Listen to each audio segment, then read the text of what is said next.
Good morning, ladies and gentlemen, and welcome to the ASSURA PLC year-end results investor presentation.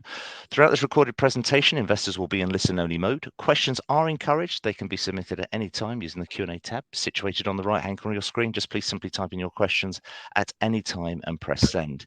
The company may not be in a position to answer every question it receives during the meeting itself. However, the company review all questions submitted today and publish responses where it is appropriate to do so. Before we begin, we'd like to submit the following poll, and we'll be grateful for your participation. And I'd now like to hand over to CEO Jonathan Murphy. Good afternoon, or good morning to you, sir. Good morning and welcome everyone to Assura's results presentation. So I'm joined today by Jane Cottam, our CFO, who will take you through our financial and strategic highlights, and also Patrick Lowther, our Head of Strategy and Markets, to take you through the activity from the property side of the business today.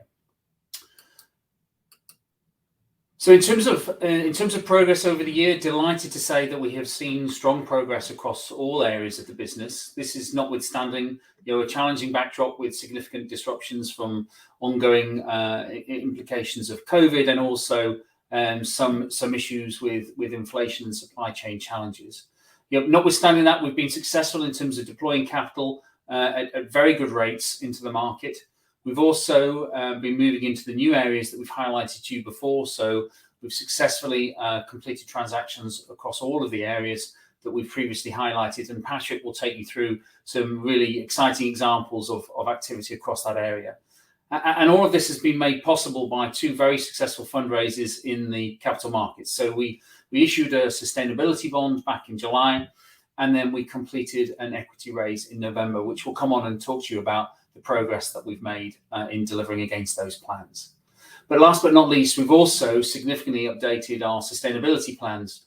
We're highlighting our commitment to a net zero future and highlighting the work that we've done in terms of moving those plans forward.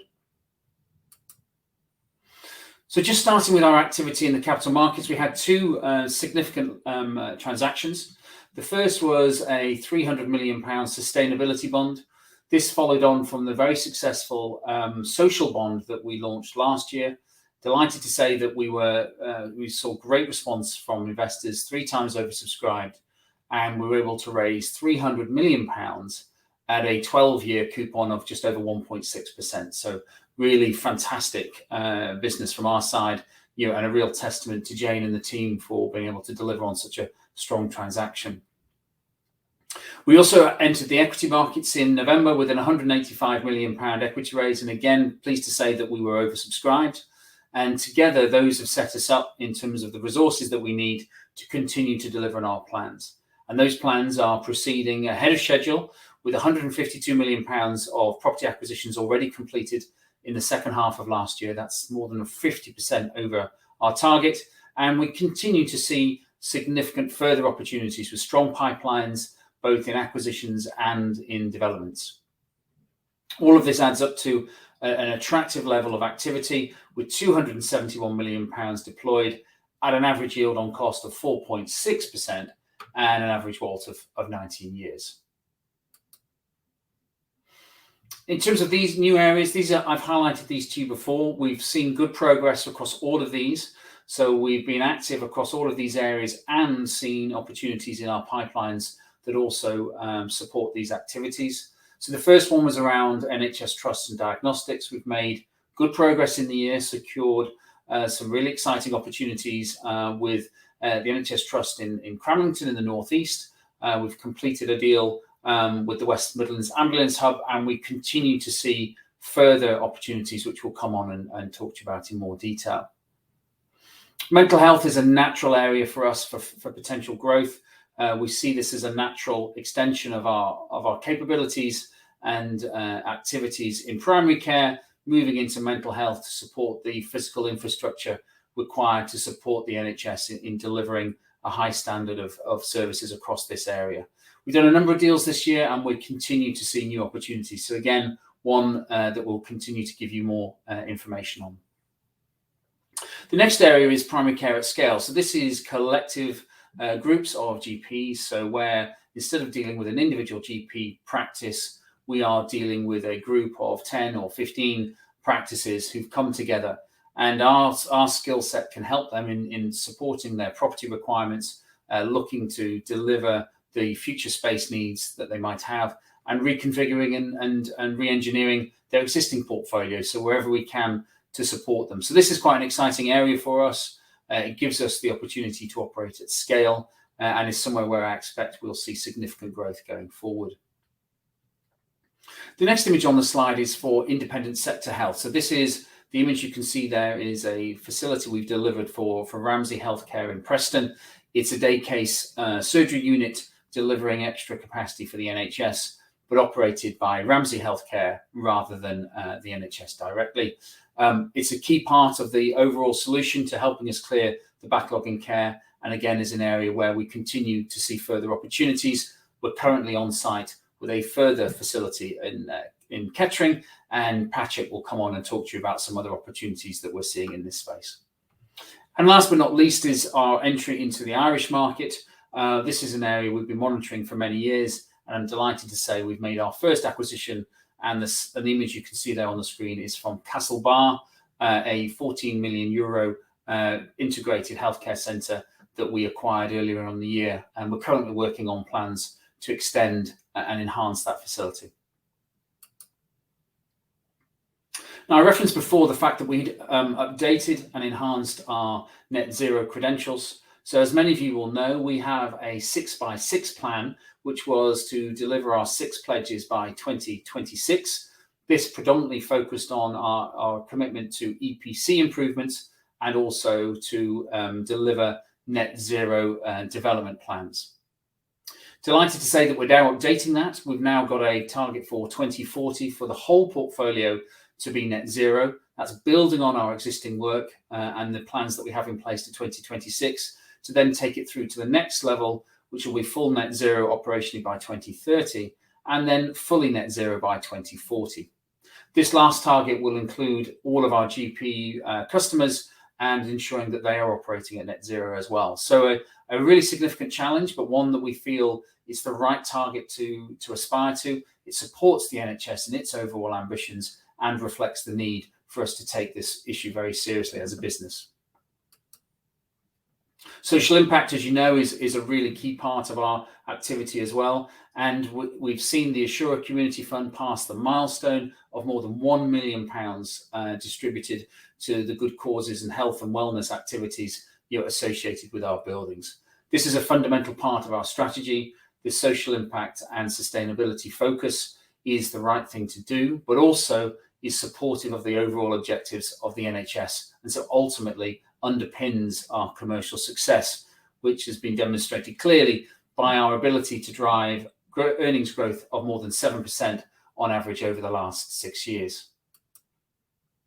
So now I'd like to pass over to Jane to give you the financial and strategic update. Jane. Thank you, Jonathan. So if we just look at the performance for the last financial year to the 31st of March, you see we had a very strong year where earnings growth has been driven by our acquisitions and our developments. At a top line level, our net rental income growth was 13%. At an EPRA earnings level, this was 14%, and that translated into an earnings per share of 11% increase year on year. We increased the dividend by 4% over the year, and we have announced a dividend increase of 5.4% from July onwards. And just taking a moment to look at the balance sheet, the portfolio is now £2.8 billion, an increase of 12%. Our portfolio net initial yield is 4.48% for an average unexpired lease term of 11.8 years. And our net tangible asset per share has increased by 6% year on year, reflecting some valuation growth of a 10 basis points movement in our yield to the 4.48%, a £69 million valuation gain.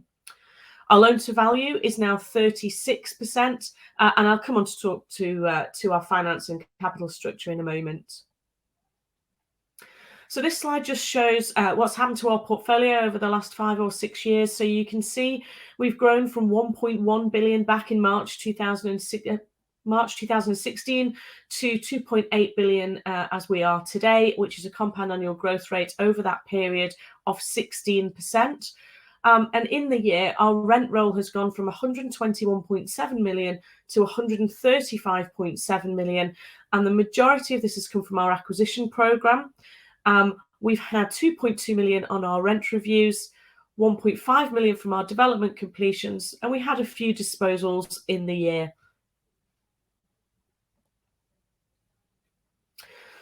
We have a very conservative balance sheet. As I spoke, I said that we have a loan to value of 36%. We've been operating with a more conservative balance sheet for a number of years now. And what that's enabled us to do, it's enabled us to move our financing from secured to unsecured. And it's enabled us to get an A- rating from Fitch, which has given us the ability to access the public bond markets at very attractive rates. So the top line on the graph there is showing our portfolio net initial yield.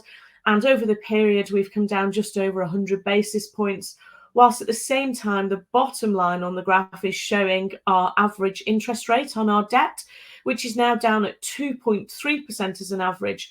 But latterly, our last bond issue last summer was a 12-year sustainability bond, and that was issued at 1.625%. And the previous bond the year before was issued at 1.5%. Now, all of our debt is fixed, it is long-term, and we have come into this financial year with strong cash reserves following both the debt and the equity raise last year. Therefore, we have a hedge in the short to medium term about any external interest rate pressures. So this just highlights where we've come over the last few years. You can see our loan to value has come from almost 50% to the 36% where it is now, and our average interest rate was over 5% and is at the 2.3%. In terms of that loan to value of 36%, we are comfortable in and around 40%. That is the guidance that we give. We are happy to go above 40%. We are able to go above 40%, and the rating supports that. However, we would expect to bring it down over time. And just to give you some context, 40% is headroom of 205 million and 45% is headroom of 485 million. So we've got plenty of headroom for all of the ambitious plans that we have for the year ahead. In terms of interest rate hedging, as I've mentioned, all of our debt is fixed. We came into the year with cash of £240 million, as well as a disposal portfolio of £75 million. So we've got some capital recycling in there. Therefore, we've got plenty of headroom to support the plans that we have for the year ahead. And in terms of facilities, we still have an undrawn banking facility of £125 million that we are able to tap into. So we have no capital requirements at this time. So I want to just talk you through our rental growth and our rent review results for the year. So our annualised uplifts over the year averaged 1.9%. 2.7% were RPI fixed or other uplifts, and 1.4% were open market reviews. The graph on the right there is showing you the absolute increase we've had over the last few years. We've had a bit of a backlog. Open market reviews are those which are negotiated with the NHS. And as you can appreciate, this has taken a little longer to get through than previously. However, we had some really good success in the last quarter as we've looked at our internal processes, and we've worked much more closely with the NHS to get these reviews through.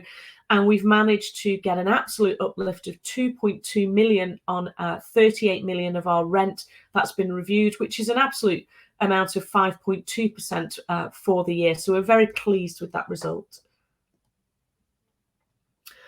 And this slide is just taking you through our rent review process. Our rents, 65% of them are on open market reviews, 35% of them are RPI fixed and other uplifts. But if we take the open market rent reviews, they typically take 9 to 18 months to complete. We talk about our rent reviews having a linkage to construction cost inflation.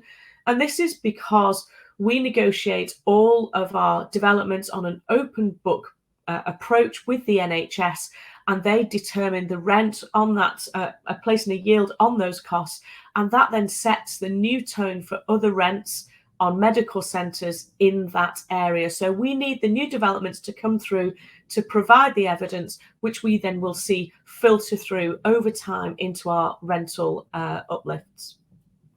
So up the OMR rent review date there, it's about 9 to 18 months. We negotiate with the district valuer who works for HMRC and is in there to ensure that everything is value for money for the taxpayer. Our team provide evidence for that uplift and decide whether we want to instigate the review.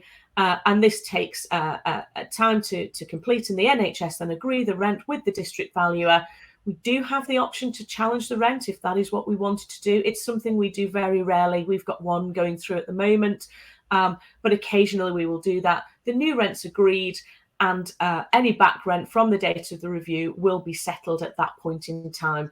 I guess the point I'm making here is that we do capture the construction cost inflation. However, it just takes a little bit of time. And on that construction cost inflation, here are a couple of examples of how we've managed to capture rental growth through that build cost inflation. So if we take the scheme at the top there, East Anglia, we developed a scheme there in 2013, and that was £2,000 a square metre on the build costs. Fast forward to 2022, it is now £3,500 a square metre. So there's been a 75% increase in the build costs over that period. However, from a rental perspective, we have been able to capture a 40% increase in the rent. Now, you will ask, why did we not capture the full 75%? And that is because our portfolio net initial yield has moved over time. And you can see there we've seen yield shift of 150 basis points. And the district valuers are surveyors who work for HMRC, and therefore they are aware of this yield shift and will apply that. However, that £225 is a great result because that then sets the tone for new rents in that particular patch on any existing buildings that we have. And again, a scheme there in South Wales, it's been particularly difficult to get rental growth in South Wales. So we're very delighted that we've managed to capture a 26% uplift in rents there. And that will definitely set a new tone for rents in that area. And I'm just going to hand over to Patrick now, who will take you through the property update. Patrick? Thank you, Jane. Good morning, everybody. In my sector, I just wanted to give you a bit of a flavour and a bit of colour as to some of the emerging areas that we've been looking at over the year. Jonathan and Jane have mentioned the general activity across the portfolio.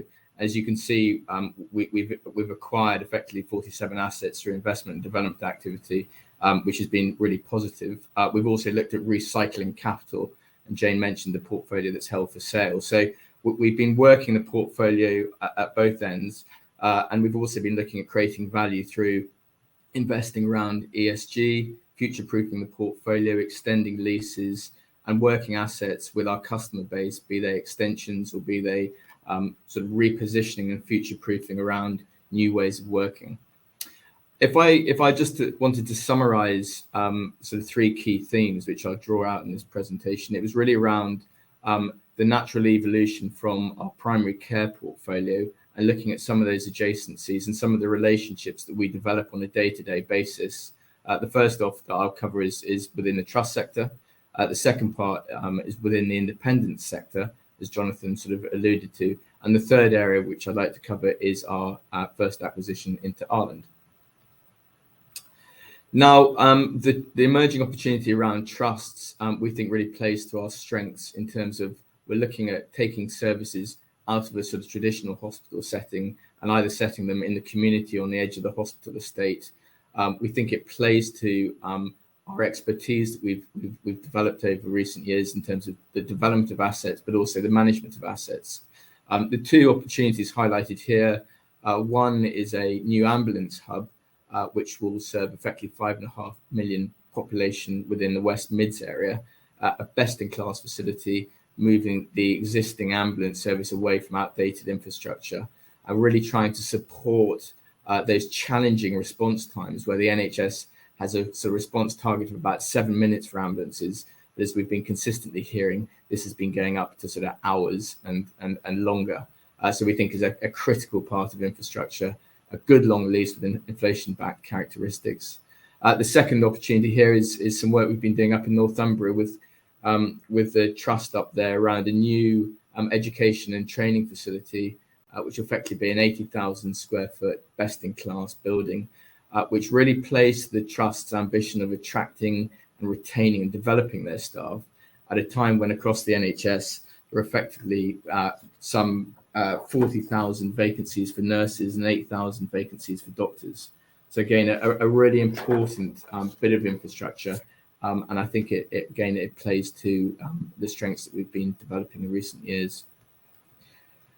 The third opportunity, again, this time with a trust in South London, working with King's College. Again, they've moved their R&D team, their executive team, and their therapies team out of a very busy hospital estate into a brand new refurbished building. So whilst this obviously looks like something from the Victorian era, inside it offers that flexible, efficient, bright, open space, very high ESG characteristics. And it really plays to attracting and helping them, again, retain a young, mobile professional workforce. So we think is an interesting opportunity, again, secured by a long lease with the inflation-backed characteristics. So really core defensive opportunities, which put us as a seat with these decision makers going forwards, where we're already in conversation with similar opportunities where we can potentially play more of a direct role going forwards.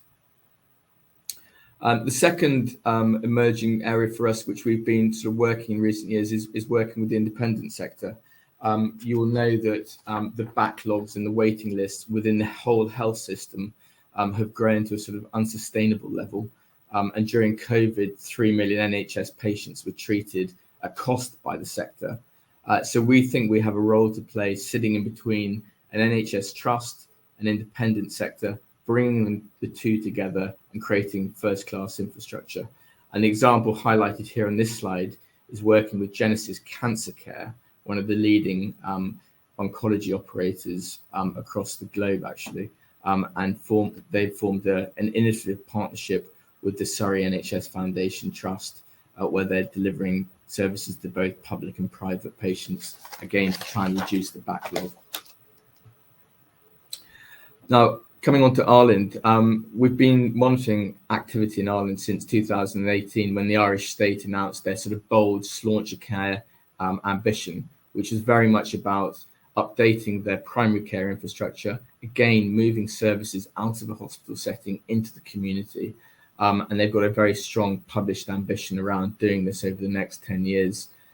We had the opportunity to enter the market with our acquisition of an asset in Castlebar, which we think is a really exciting opportunity, whereby it's an award-winning building. It's received verbal consent for an extension which effectively doubles the building to again accommodate further services out of a hospital setting, and puts us at a really strong position within the Irish sort of narrative at the moment around how the rollout of primary care facilities like this can be accelerated. And we're having conversations with the HSE where we're falling back on all the expertise that we've been generating in the UK and looking at how we can share that with the HSE, particularly around our net zero carbon ambitions.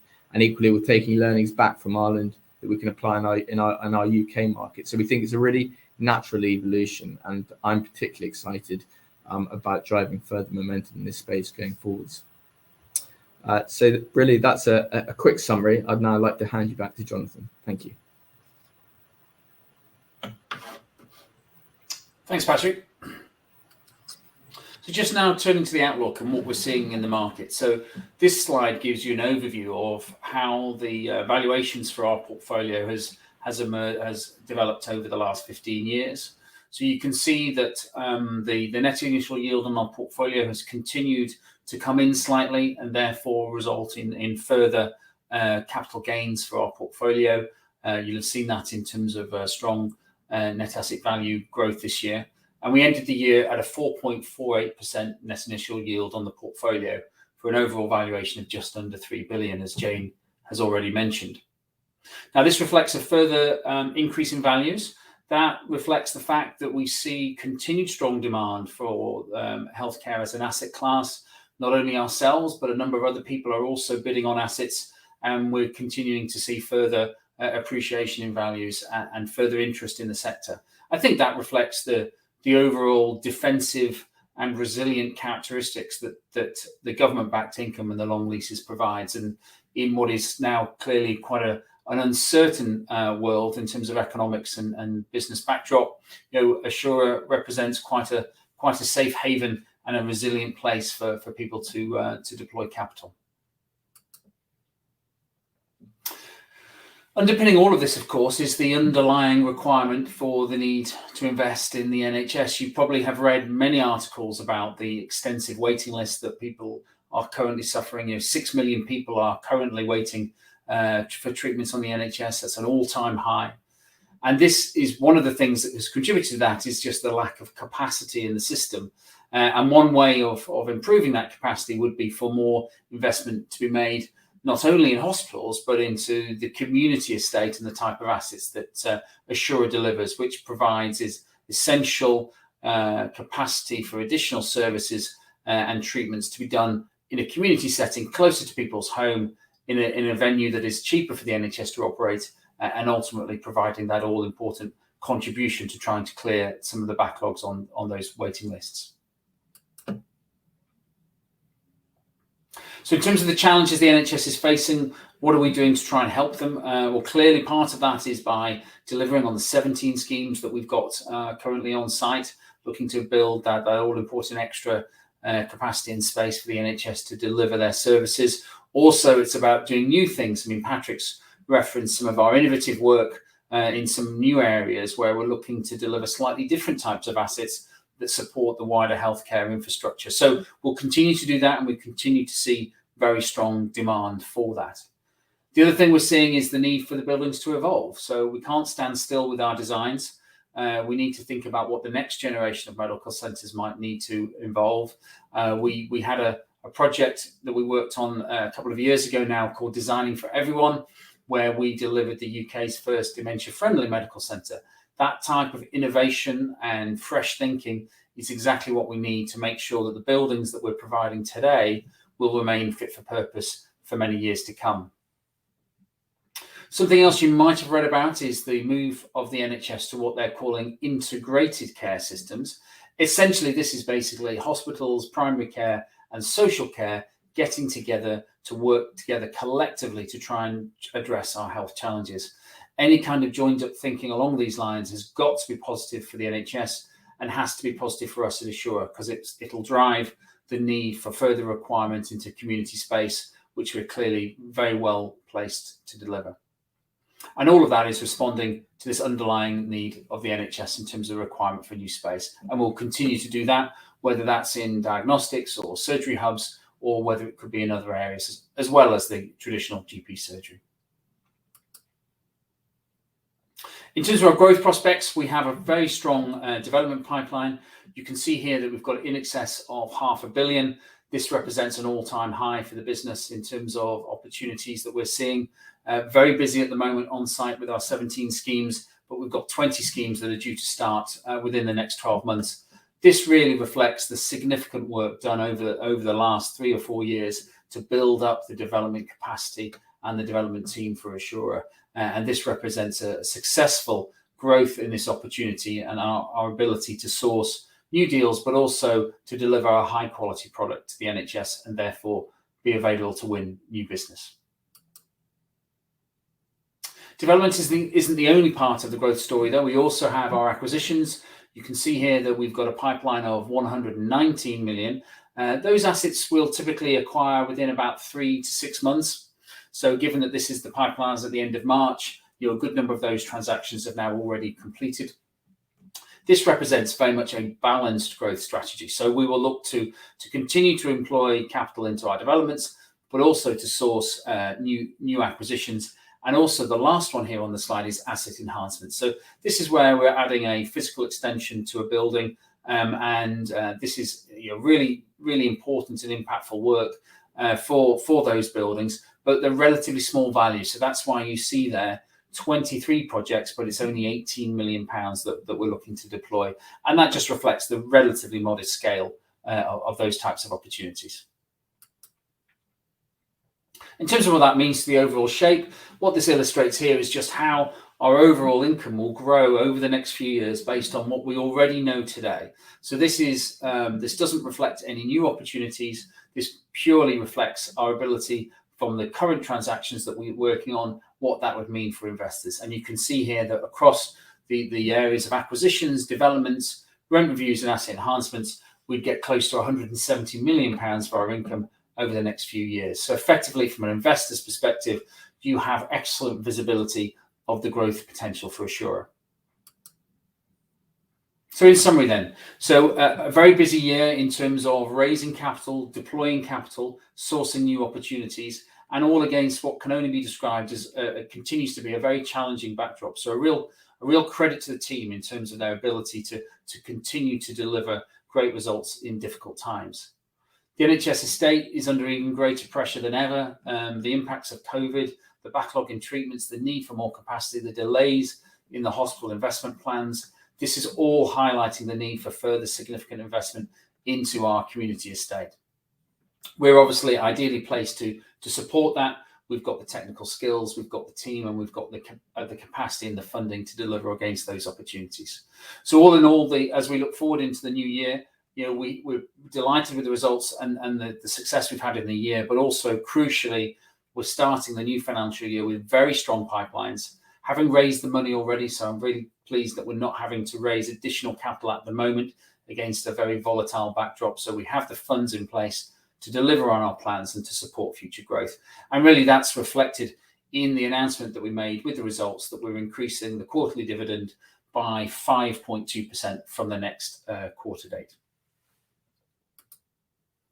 Now that ends the formal part of the presentation. So now we're very keen to receive as many interactive questions as possible from anyone who'd like to submit them.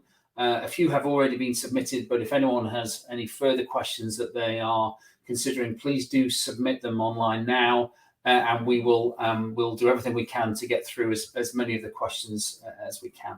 That's great, Jonathan. Let me just jump in and give you a small break before we look at those questions. And ladies and gentlemen, please do continue, as Jonathan said, to submit your questions using the Q&A tab situated just on the top right-hand corner of your screen. Just please type in your questions and press send. But just while Jonathan, Jane and Patrick take a few moments to review those questions submitted already, I'd like to remind you that a recording of this presentation, along with a copy of the slides and the published Q&A, can be accessed via your Investor Meet company dashboard.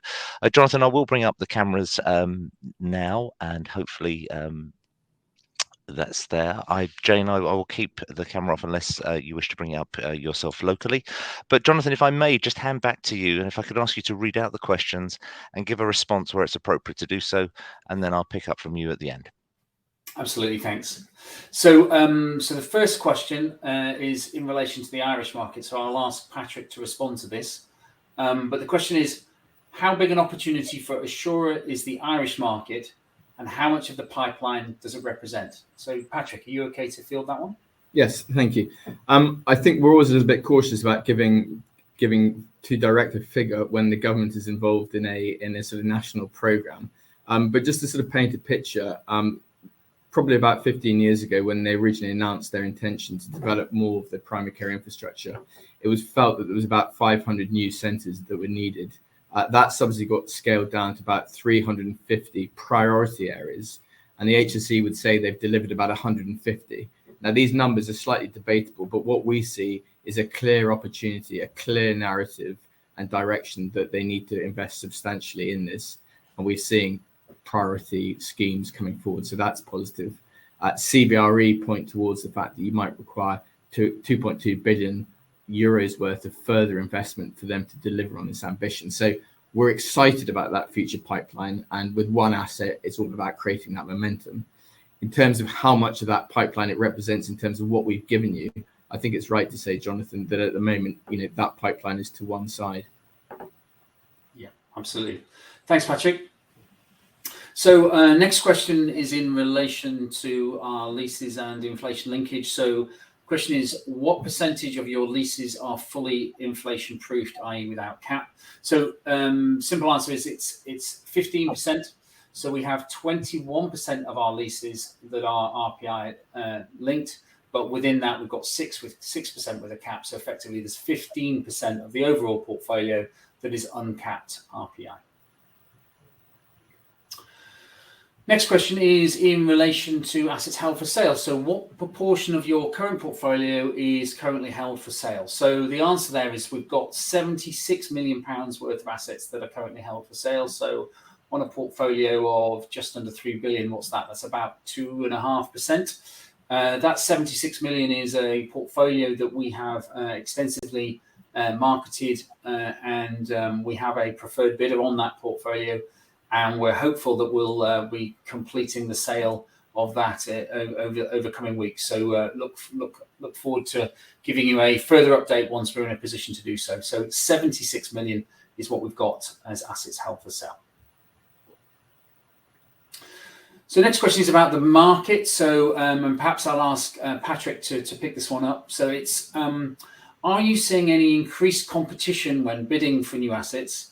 And are you seeing, therefore, any impact on pricing? So Patrick, you okay to take that one? Yes, thanks.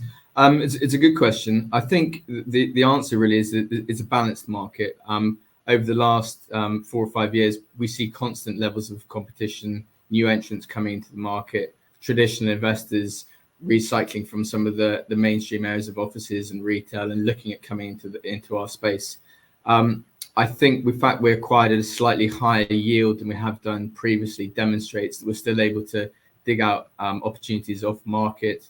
Some of the new areas come with a little bit of a sort of edge on the yield. But we see a balance at the moment, which we think is a really healthy environment with buyers and sellers and a clear opportunity for us to keep growing.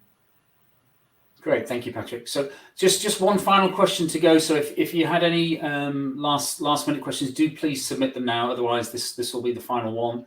So the last question is in relation to financing and whether we have any short-term refinancing requirements over the coming years. So the short response there is no. We've got an average debt maturity of 8 years. The next significant amount of debt that we've got coming up is not till 2025. So really pleased to say that we've got a very long-term debt book, and that is a 100% fixed rate and an average interest rate of 2.3%. So no short-term requirements for any debt refinancing. Jonathan, as you say, you've very kindly taken those questions that we have from investors. And of course, if any further questions do make themselves through to the platform, Jonathan will provide you those after the event has finished. I know investor feedback is particularly important to the company, and I'll shortly redirect those on the call to give you their thoughts and expectations. But before doing so, Jonathan, I wondered if I may just ask you for a few closing comments, and then I'll send investors to give you their feedback. Fine. Yeah, so would just like to say, a big thank you for those of you attending today to listen to the presentation. It's really important for us to be able to have the opportunity to deliver the results in an open forum like this to the broadest possible audience. We're very keen to deal with any questions you might have and be as open and transparent as possible. So, really delighted with your participation and contributions, and also delighted to be reporting on another strong set of results. And hopefully, if there are shareholders on the call, you will remain happy ones for many years to come. So thank you very much, everyone, for your time. Really appreciate it. That's great. Jonathan, Jane, Patrick, thank you once again for updating investors this afternoon. Can I please ask investors not to close this session, as we'll now automatically redirect you to provide your feedback in order that the company can really better understand your views and expectations. This will only take a few moments to complete, but I'm sure will be very greatly appreciated by the company. On behalf of the management team of ASSURA PLC, we'd like to thank you for attending today's presentation. That now concludes today's session. I wish you all a very pleasant afternoon.